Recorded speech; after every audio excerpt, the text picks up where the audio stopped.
Boa noite, confeiteiros! Eu sou Monique Ferro, instrutora de confeitaria e cake designer do Instituto Gourmet de Brasília. E hoje eu vou apresentar para vocês uma sobremesa bem simples de fazer. Usa poucos ingredientes e na verdade tem diversas receitas diferentes, com variações de textura, com variações de sabores, que é possível fazer. Mas tradicionalmente, o fudge, que é a sobremesa que faremos, ele é um doce servido em quadradinhos e ele tem uma textura açucarada, daqueles que quando você morde, ele dissolve na boca e fica cremoso. Eu tenho certeza que quase todo mundo já experimentou um doce de leite goiano ou mineiro, daqueles em quadradinhos, que é exatamente essa textura tradicional do fudge. O fudge é um doce que surgiu na Inglaterra e se espalhou pelo mundo, principalmente nos Estados Unidos e no Canadá. Ele é um doce que é consumido no Natal. Então eles fazem essa sobremesa e comem puro mesmo. Não é usado como recheios, ele é os quadradinhos mesmo que as pessoas comem. Vou mostrar para vocês várias fotos com vários sabores diferentes que é possível fazer dessa sobremesa.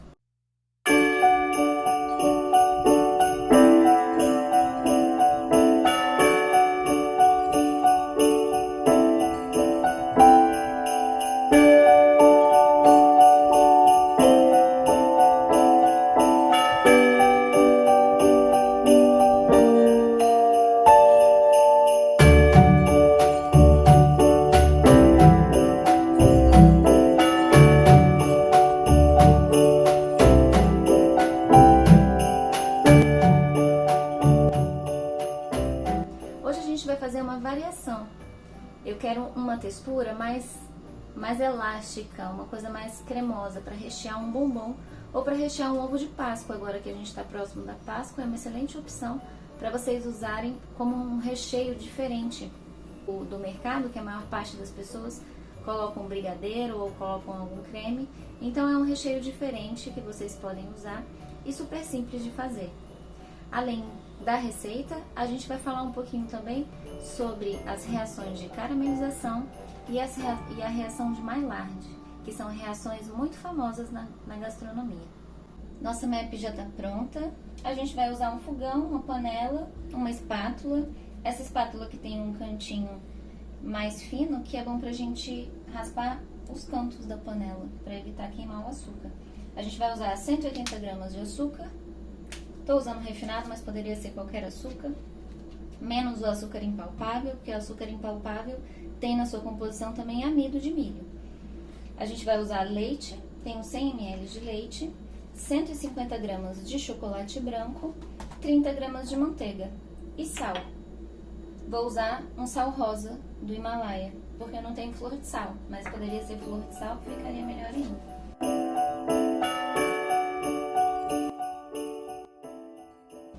Então a gente vai primeiro fazer um caramelo. Pode ser tanto um caramelo úmido quanto um caramelo a seco. Eu vou fazer um caramelo a seco. Então só vou espalhar meu açúcar aqui na panela e esperar ele derreter. Quanto menos eu mexo um caramelo, mais fácil é fazer o caramelo, porque não forma umas pelotas que fica difícil de dissolver depois. A chance de queimar esse caramelo também é grande. Se você não tem muita habilidade para fazer caramelo, pode fazer o caramelo úmido, que é mais fácil. Você coloca um pouco de água, vai dissolver bem o açúcar e aí ele vai derreter o açúcar e depois ele começa a caramelizar. Então, o nosso açúcar está derretendo. Então, o que a gente está fazendo aqui agora? A gente está aquecendo o açúcar e o açúcar ele vai derreter e ele vai passar por um processo químico com essa temperatura que está sendo adicionada nesse ingrediente. Esse processo químico é uma reação de caramelização. Nessa reação, acontece a formação de diversas substâncias. Substâncias que dão sabor diferente e substâncias que dão aromas diferentes. E também altera a cor do nosso açúcar. Essas substâncias que são formadas, elas são muito palatáveis. A gente gosta muito de sentir esses sabores. São sabores que despertam os nossos sentidos. Então, por isso, a gente gosta muito de coisas carameladas, porque acontece essa reação. Uma outra reação muito parecida com a caramelização é a reação de Maillard. Essa reação, ela acontece entre proteína E carboidrato, quando eu tenho proteína junto com açúcar, acontece a reação de Maillard. Quando eu não tenho proteína, eu tenho só açúcar, acontece a caramelização.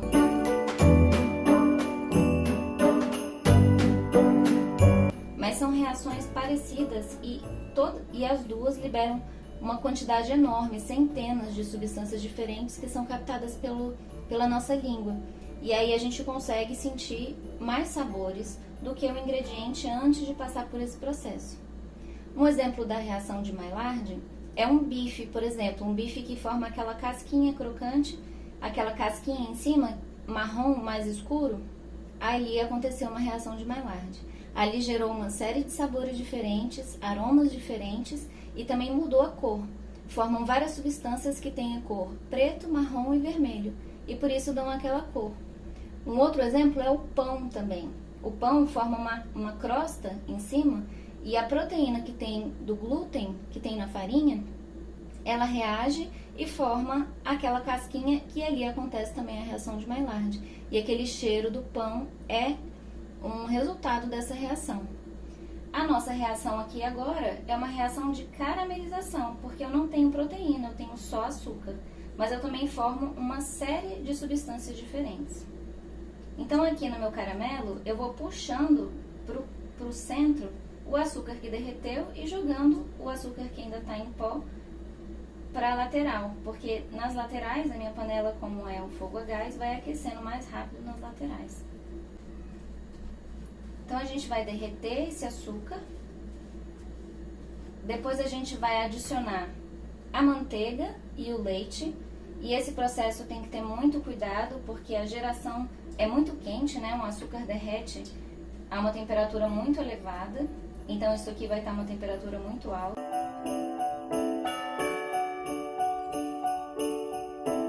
E aí quando a gente acrescenta um líquido, ele vai evaporar muito rápido e ele vai formar vapor. E esse vapor é muito quente e ele queima a mão. Então a gente tem que tomar muito cuidado com o vapor que sai quando a gente adiciona um líquido no caramelo.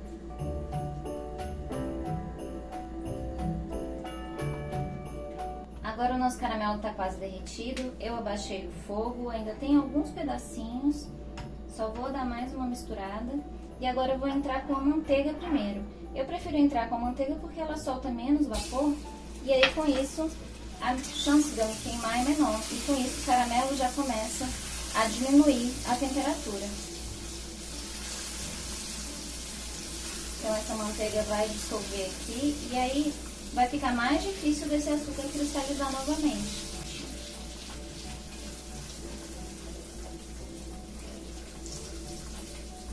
Poderia não colocar a manteiga, sem problema. Poderia trocar o leite por creme de leite e tirar a manteiga. Eu vi uma receita que eles fazem com maple syrup, que é um xarope que eles usam muito no Canadá. Vou começar a entrar com leite agora. Meu leite tá morno. Eu vou começar bem aos pouquinhos e mexendo. Olha o tanto de vapor que sai. Mexe bem para o caramelo não cristalizar, porque se ele cristalizar é difícil de dissolver depois, então por isso que tem que ser bem aos poucos a adição do leite.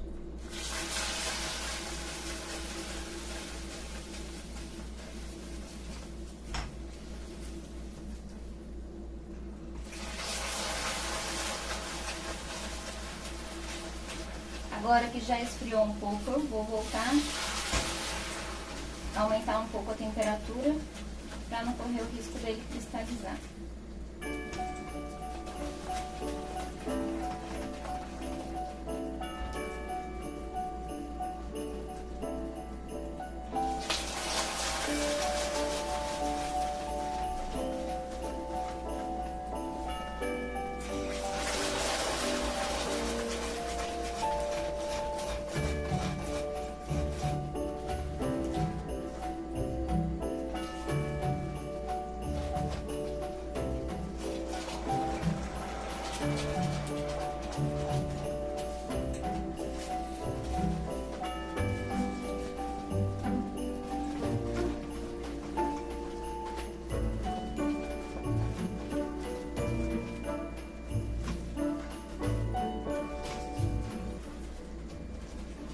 Pronto, tá bem dissolvido.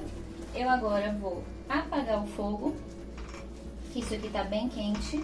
E aí, só com o calor residual que eu tenho aqui, vai derreter o chocolate.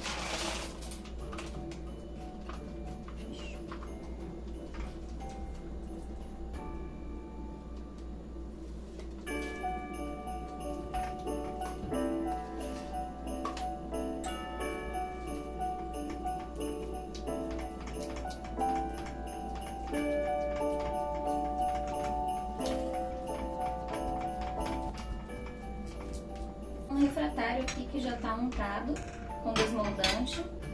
Esse preparo ele não é muito bom para rechear bolo, porque o caramelo ele vai absorvendo água e ele vai derretendo, e aí ele vai molhando o bolo, ele vai penetrando na camada do bolo, e aí o recheio vai desaparecendo.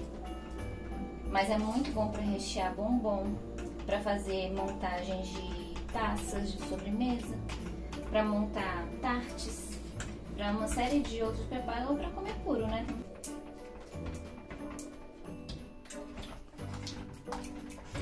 Bati aqui uns 3 minutos para eles começar a esfriar e começar a cristalizar um pouco. Agora eu vou colocar aqui no meu refratário. Posso colocar papel manteiga também, fica mais fácil de desenformar, mas eu tô sem papel manteiga aqui.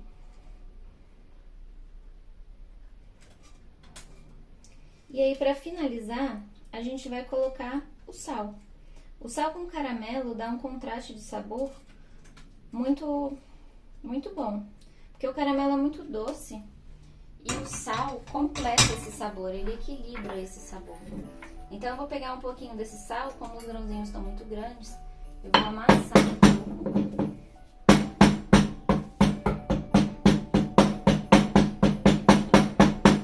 Mas eu ainda quero que fiquem uns pedacinhos. O ideal seria usar flor de sal. Qual que é a diferença desse sal para uma flor de sal? A flor de sal é um cristalzinho que ele cresce na natureza como lâminas. São várias lâminas de sal, uma sobre a outra. Esse aqui não, esse aqui é um cristal mais sólido. Então, a flor de sal, ela dissolve mais rápido na boca. Então, a sensação é mais gostosa. Esse aqui permanece na boca por mais tempo. Então, acaba que fica um pouco mais salgado. Então, essa é a diferença do flor de sal para esse sal, que é o sal rosa, né? Ou um sal grosso, poderia ser qualquer sal grosso.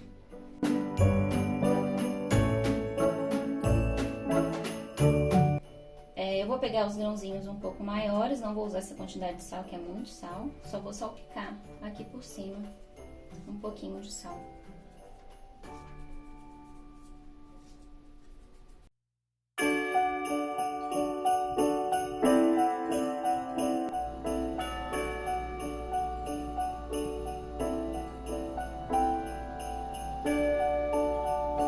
Depois de esfriar, eu só passei por esse pote.